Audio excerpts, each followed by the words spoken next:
we are going to be looking at, in this third segment, we're going to look at the MVP ladder and exactly what players are standing in the top 3 now, my personal opinions on who I think would win, and who's in the top 10 and who could potentially make a jump into the top 3 in MVP conversations. So I'm going to open up the page right now. Just give me a second. And there we go. So now you guys can see exactly what I'm looking at right now. And so far, the MVP ladder as of right now, as you guys know, Joel Embiid recently succumbed to a meniscus tear. He missed way too many games and therefore is ineligible to win the MVP award, unfortunately.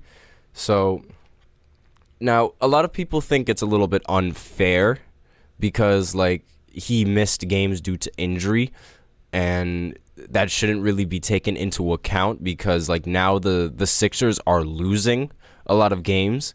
So it really shows the value that Embiid had with the roster, because now that they're without Embiid, the Sixers are in a much worse spot than they're in right now, and it shows that they desperately need Embiid, and that's sort of the argument for Joel Embiid and his MVP case, and why the 65 game requirement is a little bit dumb, and why a lot of these players think it's a little bit dumb, and they miss out on all NBA incentives as well.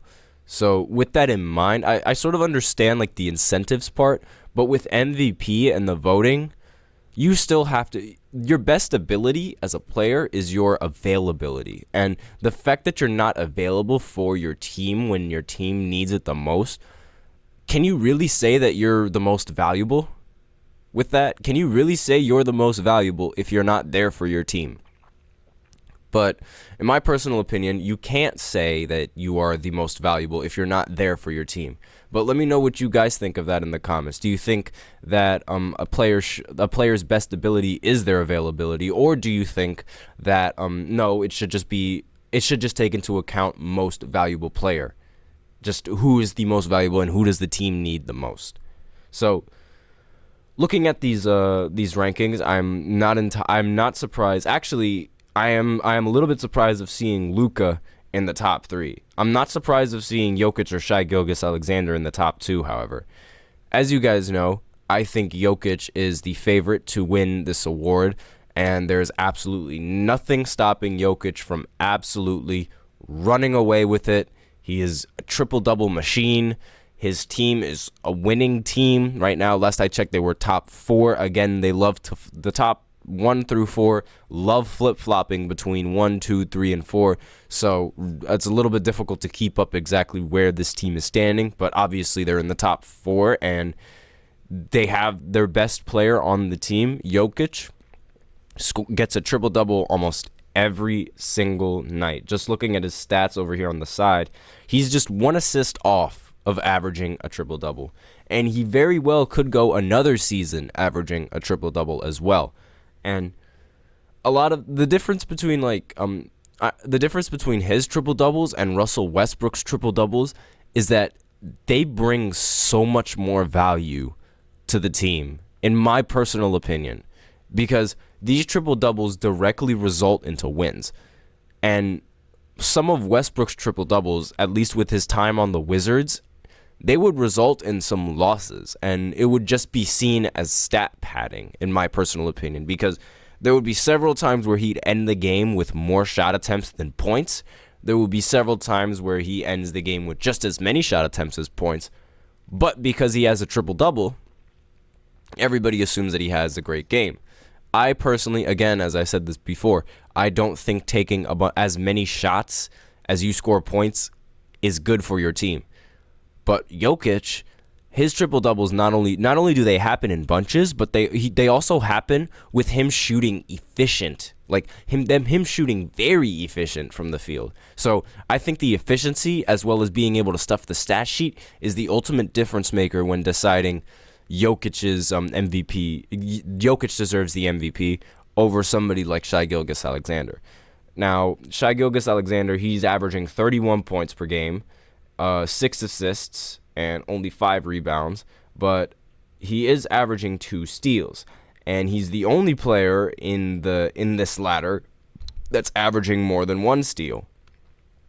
So it shows that he does have the defense, but these defenses, like the stops that he can get, the steals that he gets, while they are valuable and they are a part of defense, rim protecting defense is still a much more valuable asset in this game rather than whether or not you can get a big steal. Now, obviously, depending on when you get that steal, that's obviously very important, but most of the time, rim protection is seen as a lot more valuable. Not saying that Jokic is a good rim protector, but it is a much more valuable look on defense.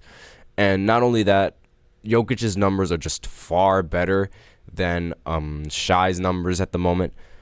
I personally think that if the Mavericks can go on a huge winning streak, that Luka Doncic, who right now is surprisingly third in the MVP votings, I feel like he could make some noise and potentially make it to top 2 in the MVP votings. And judging off of the previous seasons that Luka Doncic has had and where he ranks in the MVP voting, the big reason why he doesn't end up winning the MVP, he's always the favorite. He's always the favorite going into the season, but a big reason why he doesn't get the MVP is usually because of team success.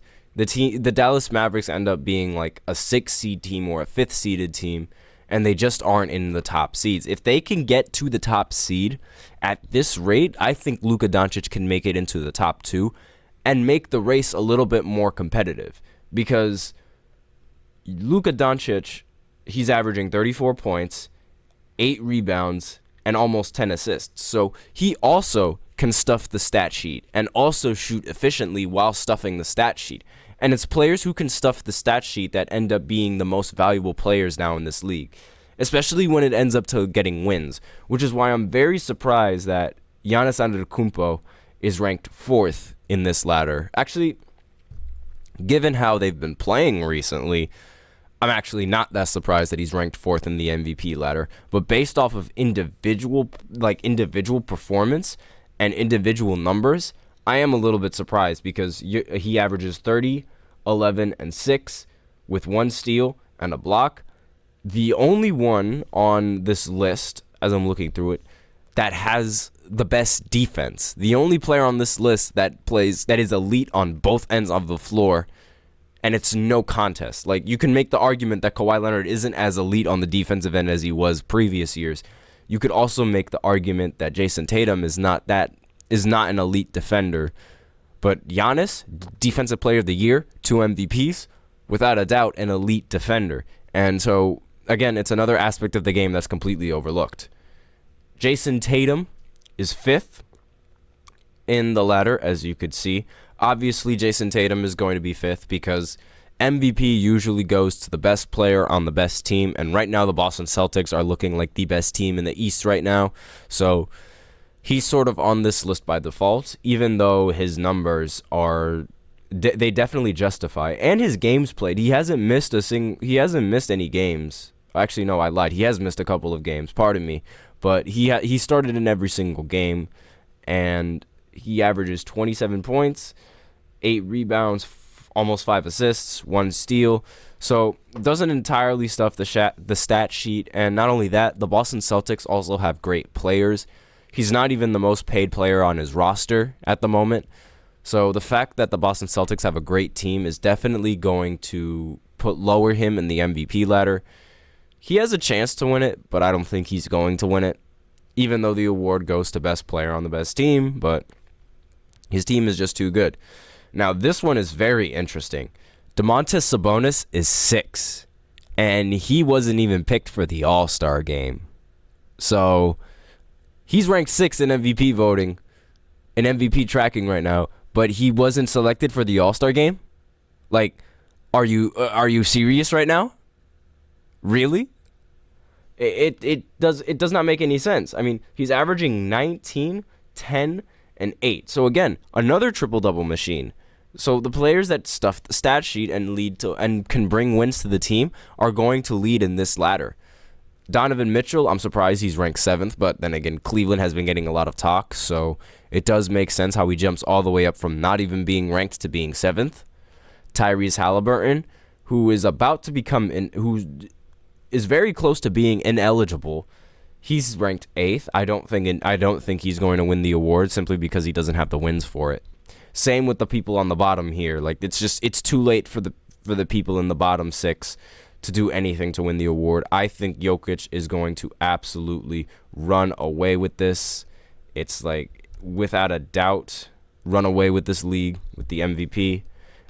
No competition whatsoever. And I'm just changing the header right now because I did not change that previously for some reason. I have no idea why. But regardless, yeah, these are the MVP rankings as of right now. Again, Jokic is going to run away with this award whatsoever. There's nothing that anybody else on this can do to stop it.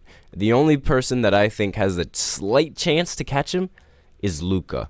But even with that, I don't think the Mavs are going to be able to get enough wins for Luka to be able to win the MVP award. So I think this is clear-cut. Jokic is going to win the award again. And with that, we are running out of time for our third segment. So we are going to go right ahead and jump into the fourth segment, which is going to be about my personal opinions on the All-Star Weekend. I don't usually talk about All-Star Weekend on this podcast, so I thought, why not give All-Star Weekend its own segment? So that's what I'm going to talk about in the fourth segment, so stay tuned for that after this short break.